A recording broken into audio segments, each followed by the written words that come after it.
The wind speed was up to 16 knots now. Are we going to survive? Are we going to make this? I looked at my wife. She stood with me in the cockpit of our 39-foot yacht called Sirius in the middle of this massive, massive storm in the middle of the Atlantic Ocean. We were 600 miles away from the closest land. I thought to myself, this is it, death by drowning. How terrible that must be, to slowly feel all the water going into your lungs and to smother to death. And then I told myself, you need to snap out of this. You need to try and make a plan. And I thought, ironically, I thought to myself, yes, my brain says flight or fight. And how ironic that I can only fight because there's nowhere to flee. On 39 foot of boat in the middle of an ocean, there is nowhere to flee. And I thought to myself, this is unbelievable. This wind is actually okay, 60 knots or not. It's these enormous seas that's going to be the end of us. I looked up in the dim, dim moonlight and I saw that enormous swell, the next one coming our way. And I saw that it was starting looking as if though it wants to break. And I thought to myself, my God, man, it just can't break. Because we're in 1 kilometers deep water. These swells just can't break. But it looked like that. It was ominous. I looked at the top of my mast and I saw that this swell was 1.5 times the length of this mast. And I quickly thought to myself, well, I've got 16 meters of mast out here. So a quick conversion, my God, 50 to 60 feet of swell. Another tremendous one came and it took Sirius and she broadsided like that. And this swell just ran over her. It threw Madeleine onto the helm, still frozen solid. And she was just standing there like that. It threw me to my knees. And we were underneath the abimini. We had some cover. But I just saw a ton of water just go over this boat. And then I saw the mast just go down, down, down. And that was our first knockdown. The entire boat shuddered as those shrouds that keep the mast up, as they started shuddering in all of this force of that tremendous wave that rolled over her. And the mast was shuddering like that. I saw the mast do that as the mast went into the water. Thank God we had all the sails down. We had a sliver of mainsail still up, which we just couldn't get down. But she did that. And then that shudder worked its way through the hole and I started shuddering. And I looked at my hands and I thought to myself, is it the boat shudder? Is it the cold? Or is it the fear of dying? This raw fear inside of me. Am I ready to go? My brain said, no, fight, you have to. You have to fight. Come on, wake up, man. And then I looked at my wife and I said, where's the drogue? She just stared back and I knew I was going to be alone. I thought to myself, if you're not going to do this for you, at least do it for her. Because if I don't survive, then she's not going to make it. I ran down those companion steps as quickly as I could. Another tremendous swell just took us and threw me onto the floor of the saloon. I crept to the lazarettes, opened them. Drogue, where the hell are you? Then I saw, oh man, the fire buckets. They were full of sand. There were 2 of them. I don't know where the other one is, but all the sand was like all over the saloon. I thought to myself, to hell with that. It doesn't matter. You need to keep the bow of this yacht 30 degrees into these enormous swells. If you don't, she's going to broadside all the time. And one knockdown. And those knockdowns, she's either going to stand up slowly or she's going to roll over. If she rolls over, the mast will be gone. Everything on deck will be gone, will be flooded, probably flooded inside. She's either going to go down or we will be totally incapacitated and we're just going to be floating around here if we are still alive. The answer was the stroke. I need to keep that bow into these enormous swells so that she can ride it out like that.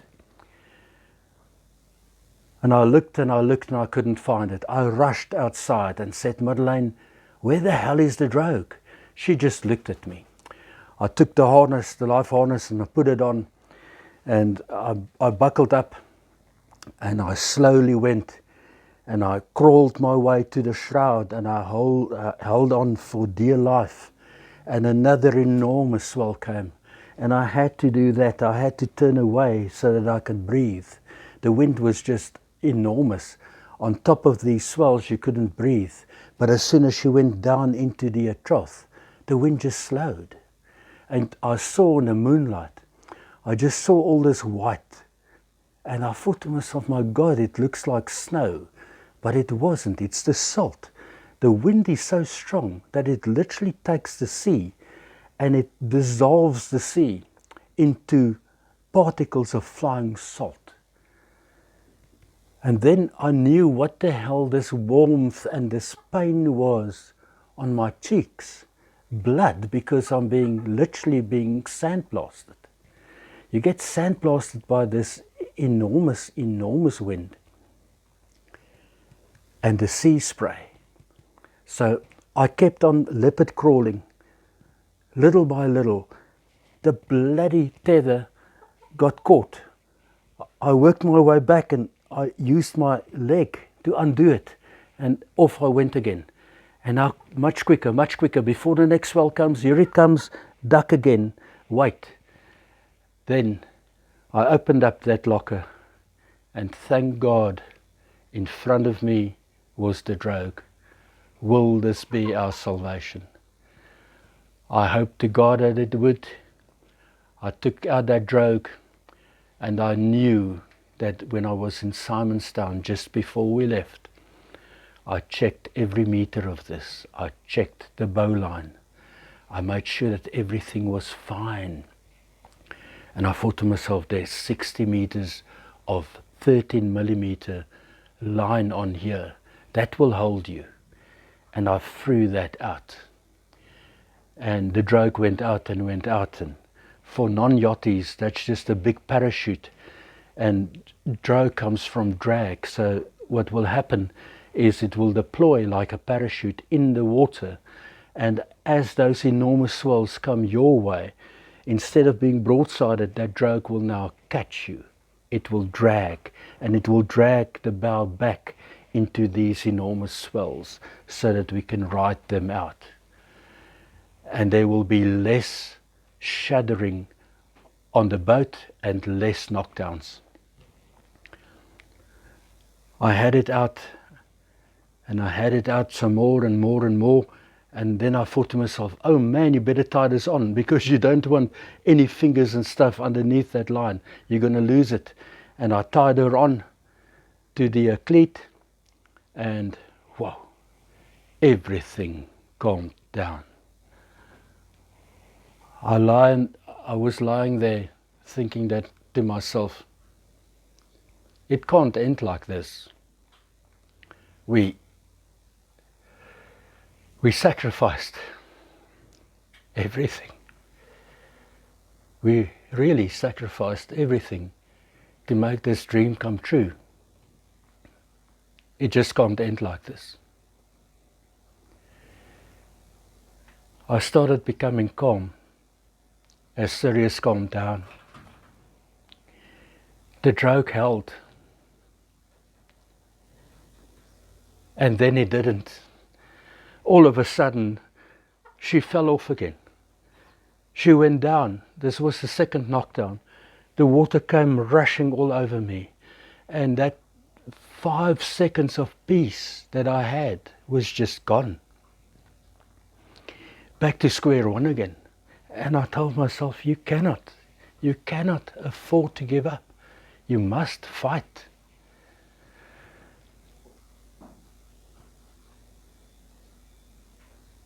I then decided, those fire buckets, those will be the salvation.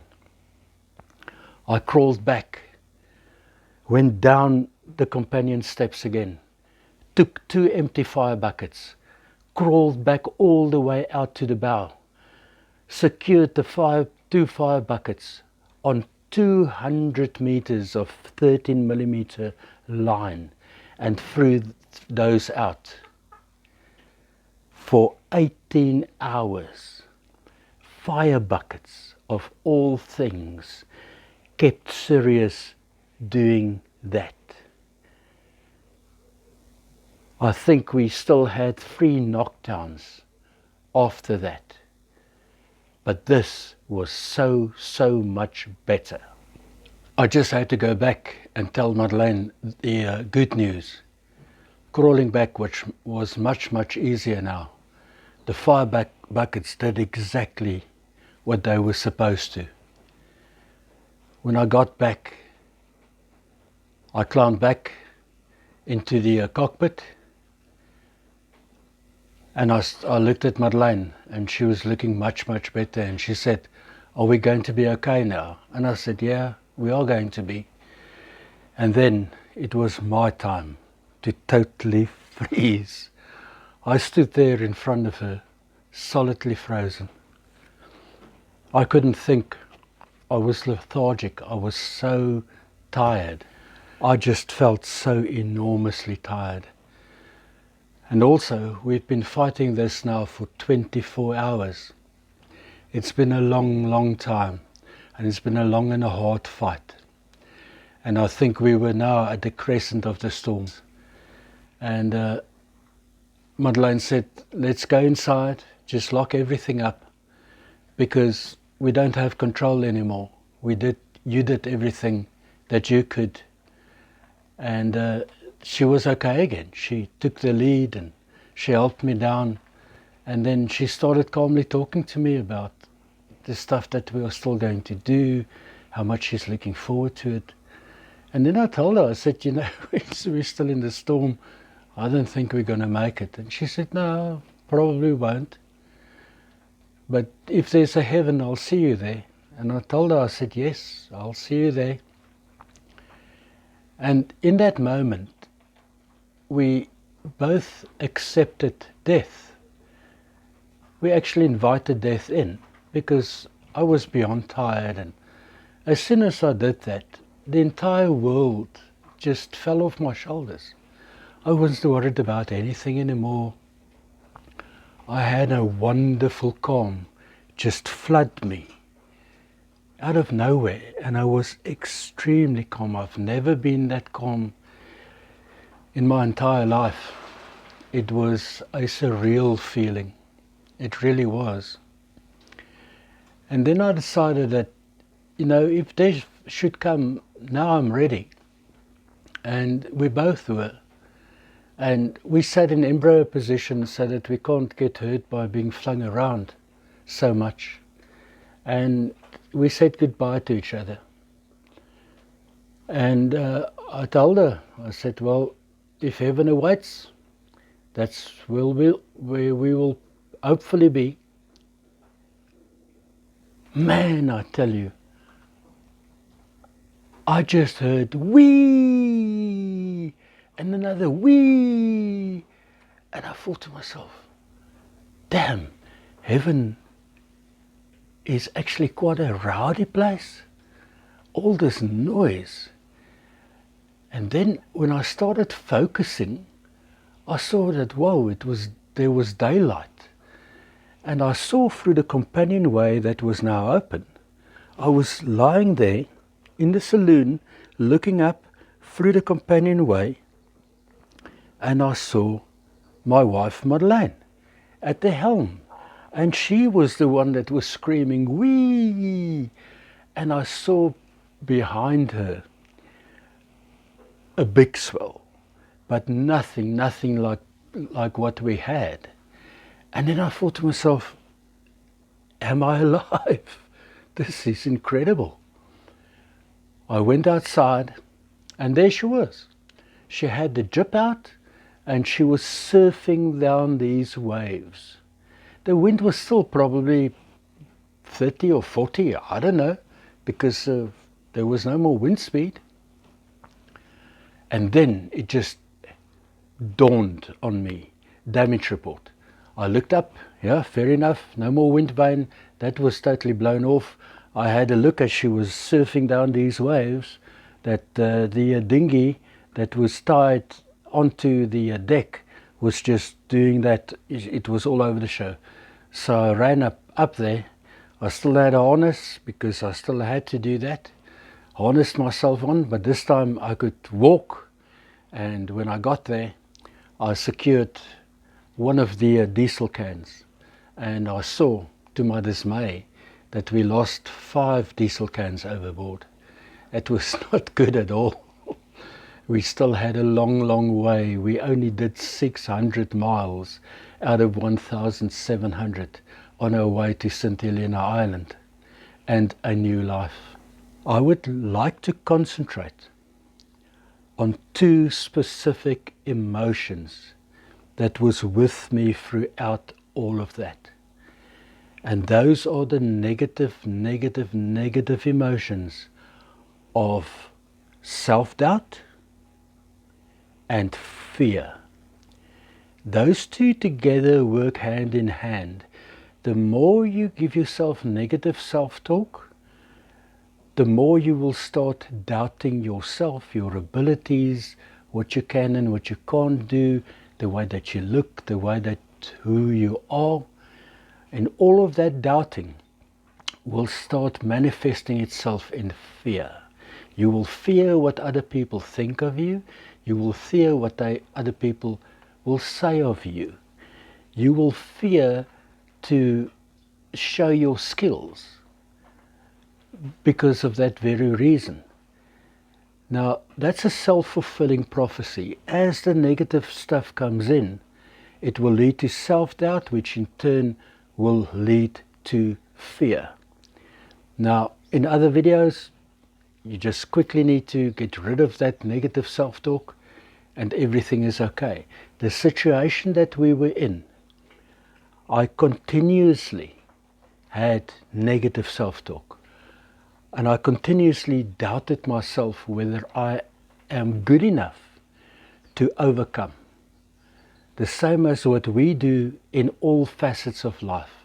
We always most likely go, am I good enough? Now, that is where the self-doubt will start, and that's where the fear will creep in. Make sure in your life that you control those 2 devastating emotions, because they will have a tremendously negative impact on your life and on your dreams. They will literally trample on your dreams. They I nearly allowed them to trample on ours. We were in a survival situation, but the same applies in normal everyday life. Don't let the gremlins in the form of negative self-talk. Thank you for your time. I will see you in the next one.